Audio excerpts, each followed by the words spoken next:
Shalom. Setiap orang pasti bisa nyanyi, tapi tidak semua orang tuh mau nyanyi. Menyanyi adalah salah satu hiburan yang ada dalam hidup kita.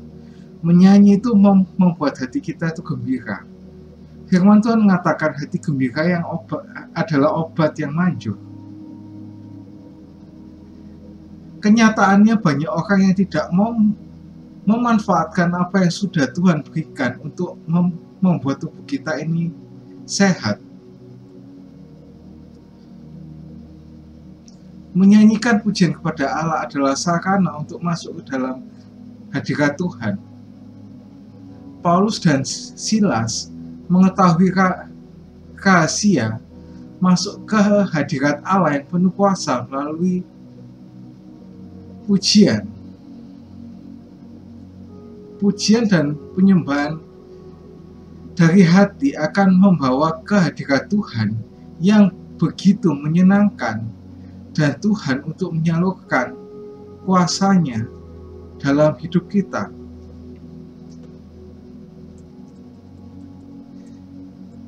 Nah, kenapa sih kita tuh harus menyanyikan pujian kepada Tuhan? Yang pertama, pujian pada Tuhan adalah suatu ungkapan pemujaan, menyembah dan memuliakan Tuhan. Sebagai suatu ungkapan merendahkan diri dan memusatkan perhatian kepada Tuhan dengan ungkapan cinta, rasa syukur, dan penyembahan. Pujian membawa kita ke dalam dunia roh dan dalam kuasa Tuhan, dan persahabatan kita dengan Tuhan. Pujian akan membawa roh kita dalam suatu puncak keakraban persahabatan antara kita dengan Tuhan. Pujian membawa kita ke dalam dunia roh dan ke dalam kuasa Tuhan. Yang kedua, pujian itu mengundang hadirat Tuhan.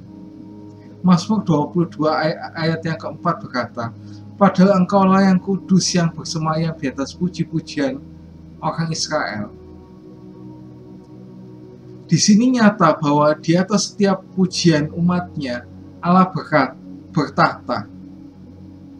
Apa sih maksudnya itu?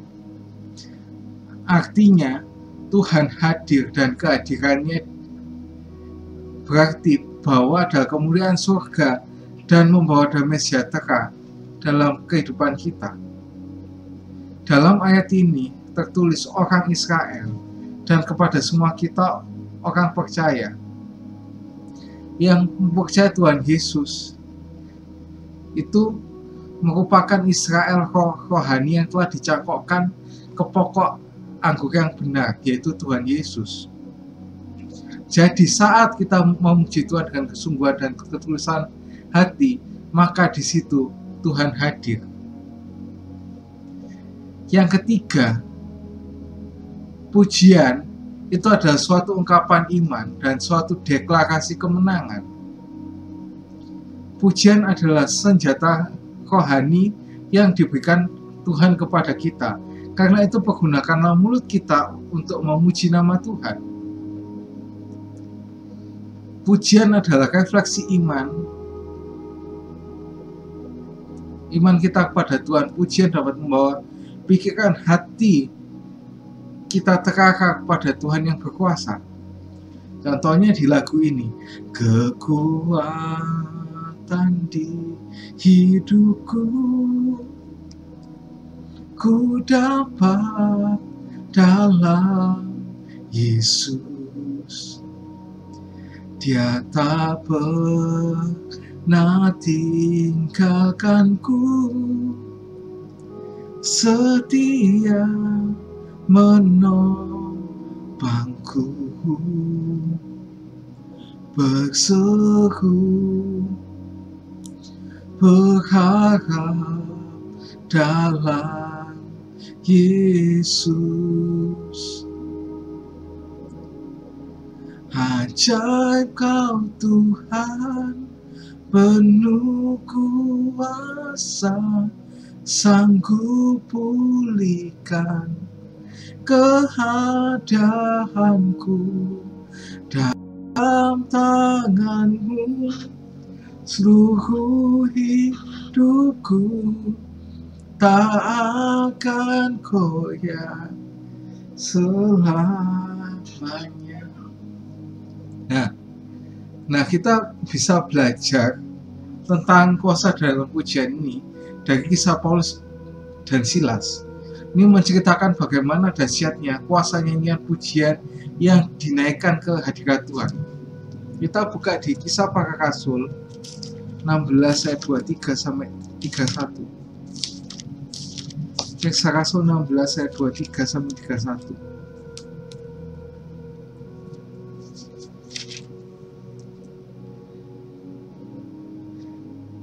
Setelah mereka berkali-kali didera, mereka dilemparkan ke dalam penjara. Kepala penjara diperintahkan untuk menjaga mereka dengan sungguh-sungguh. Sesuai dengan perintah itu, kepala penjara memasukkan mereka ke ruang penjara yang paling tengah dan membelenggu kaki mereka dalam pasungan yang kuat. Tetapi kira-kira tengah malam, Paulus dan Silas berdoa dan menyanyikan puji-pujian kepada Allah, dan orang-orang hukuman lain mendengarkan mereka. Akan tetapi terjadilah gempa bumi yang hebat sehingga sendi-sendi penjara itu goyah, dan seketika itu juga terbukalah semua pintu dan terlepaslah belenggu mereka semua. Ternyata ketika kepala penjara itu terjaga dari tidurnya, dan lihatlah pintu-pintu penjara terbuka, ia menghunus pedangnya hendak membunuh diri karena ia menyangka bahwa orang-orang hukuman itu telah melarikan diri. Tetapi Paulus berseru dengan nyaring, katanya, jangan celakakanlah dirimu, sebab kalian semuanya masih ada di sini. Kepala penjara itu menyuruh membawa suluh, lalu berlari masuk, dan dengan gemetar tersungkurlah dia di depan Paulus dan Silas. Ia mengantar mereka keluar sambil berkata, Tuan, apakah yang harus aku perbuat supaya aku selamat? Jawab mereka, percayalah kepada Tuhan Yesus Kristus dan kau akan selamat, engkau dan seisi rumahmu. Suatu ketika mereka ada di kota Filipi, di suatu kota di daerah Makedonia, dan kota tersebut adalah kota yang sangat maju, dan penduduk di sana masih ada yang datang kepada peramal, tukang tenun, dan mencari berkat, dan juga minta petunjuk kepada roh-roh kuasa gelap. Dan di kota ini, Paulus juga mendapat tentangan dari orang-orang yang tidak suka akan pemberitaan Injil. Ada orang yang merasa dirugikan akan apa yang mereka lakukan, sehingga mereka ditangkap dan dibawa kepada penguasa dan pembesar kota dengan fitnah sebagai pengacau kota. Mereka didera dan kemudian dimasukkan ke dalam penjara.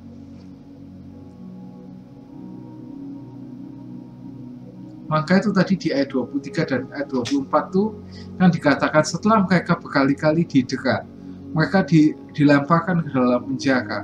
Kepala penjara itu diperintahkan untuk menjaga mereka dengan sungguh-sungguh. Sesuai dengan perintah itu, kepala penjara memasukkan mereka ke ruang penjara yang paling tengah dan membelenggu kaki mereka dengan pasungan yang kuat.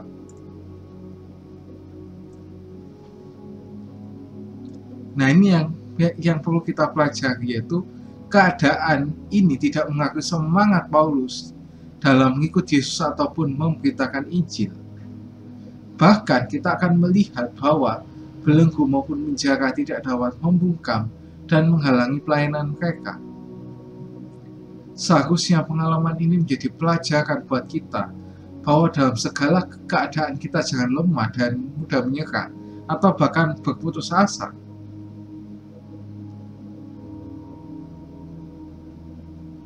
Ya, apalagi kan sekarang kan ya banyak kan stres dikit, bunuh diri dan sebagainya. Ya kan kayak banyak begitu kan sekarang. Apalagi dalam kehidupan sehari-hari, banyak sekali tantangan yang kita hadapi yang berusaha membelenggu kehidupan kita. Bahkan hidup kita seperti terpenjara. Atau maksudnya gini ya, gampangannya, ditinggal sendiri oleh orang-orang yang ada di sekitar kita, sehingga kita merasa bahwa kita tidak sanggup lagi berbuat apa-apa. Pengharapan hilang ditelan oleh keadaan maupun kondisi yang dialami, sehingga kehidupan kita serasa gelap dan lumpuh, yang mengakibatkan kita tuh nggak bisa berbuat apa-apa.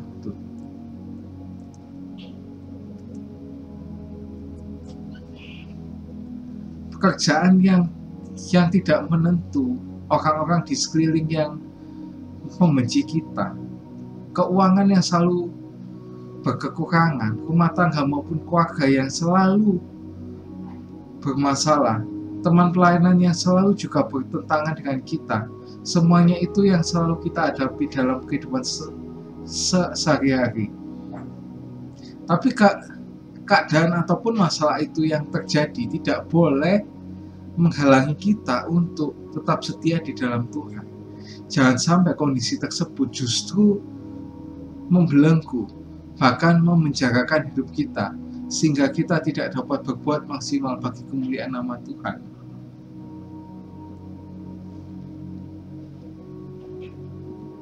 Dalam kondisi dan keadaan seperti ini, Paulus dan Silas menikmati kuasa kekuatan, kelepasan, kemenangan dan keselamatan yang dahsyat di dalam penjara. Mereka memuji dan menyembah Tuhan. Nah, karena itu ia itu menjadikan Tuhan sebagai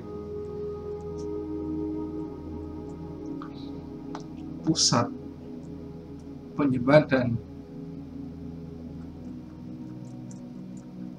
pujian mereka. Terus kita ke ayat yang ke-25. Tetapi kira-kira tengah malam Paulus dan Silas berdoa dan menyanyikan puji-pujian kepada Allah, dan orang-orang hukuman lain mendengarkan dia. Ini artinya apa? Tuhan bertakhta di atas pujian Paulus dan Silas, dan ketika Tuhan hadir duduk tinggal di dalam pujian dan penyembahan, maka Tuhan bekerja dengan sangat dahsyat dalam kehidupan para rasul. Nah, ini ada 3 hal yang Tuhan kerjakan saat Paulus dan Silas menyembah Tuhan. Yang pertama, mengalami kuasa mujizat. Ini ada di ayat yang ke-26. Akan tetapi terjadilah gempa bumi yang hebat, sehingga sendi-sendi penjara itu goyah, dan seketika itu terbukalah semua pintu dan terlepaslah belenggu mereka semua. Nah, apa sih yang mustahil kalau Tuhan hadir? Kalau Tuhan hadir, sama sekali tidak ada yang mustahil. Apa yang sukar bagi Tuhan, sangatlah mudah melakukannya. Ada pintu-pintu yang tertutup, Tuhan sanggup bukakan, belenggu-belenggu dilepaskan, dan nama Tuhan ditinggikan serta dimuliakan.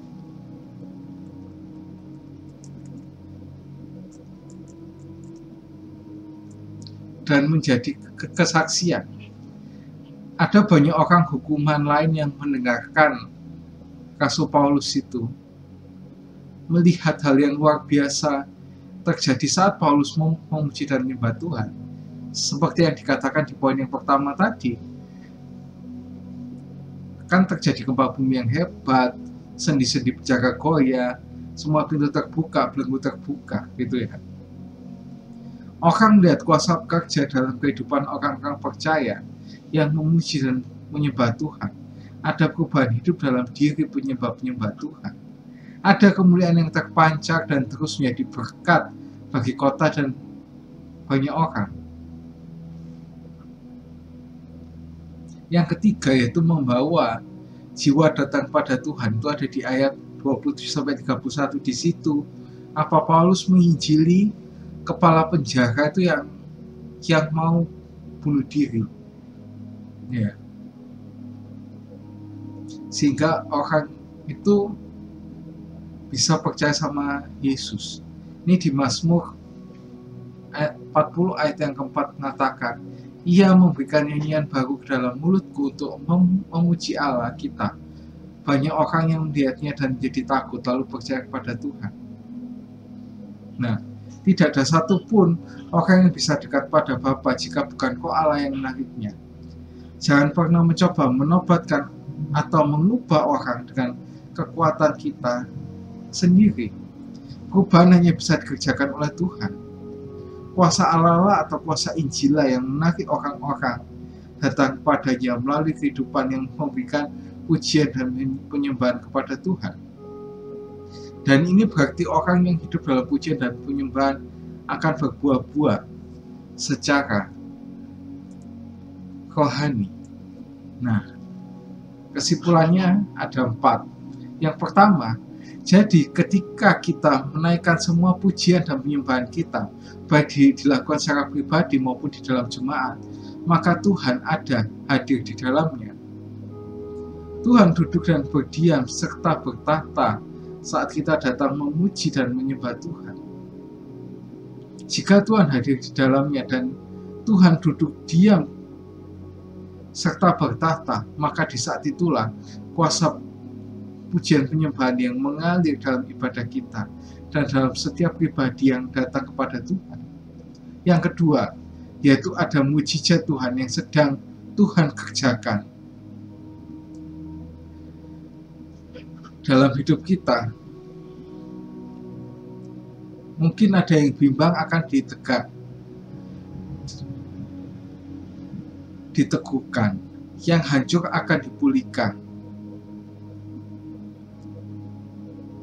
dan juga mungkin sampai dilepaskan, bahkan kemenangan, pemulihan, dan kekuatan untuk menghancurkan untuk setiap kekuatan musuh, yaitu kuasa kegelapan. Yang ketiga, naikkan pujian dan penyembahan kita, berikan korban dan pelayanan kita kepada Tuhan, karena kita sedang memuji dan menyembah Tuhan, maka kita sedang membuat tahta yang besar untuk Tuhan hadir dan melawat kita. Yang terakhir, seringkali pujian kepada Tuhan adalah suatu yang banyak ditinggalkan orang di gereja. Bagaimanapun, pujian dan penyembahan harus jadi bagian dari lifestyle orang percaya, sebagai juga bagian dari kehidupan doa sehari-hari kita di tempat kerja, di mobil, di rumah, di tempat tidur, atau dimanapun aja kita bisa memuji Tuhan dan membawa kehadirannya bersama dengan kuasa pengurapannya. Angka itu, ini ayat yang benar-benar terakhir, ada di Mazmur 34 ayat yang kedua. Aku hendak muji Tuhan pada segala waktu, puji-pujian kepadanya tetap di dalam mulutku. Jadi sekali lagi, kalau kita lagi tertekan maka kita harus memujikan pada Tuhan, supaya paling tidak Tuhan itu bisa memberikan damai sejahtera dalam hidup kita. See you and God bless you.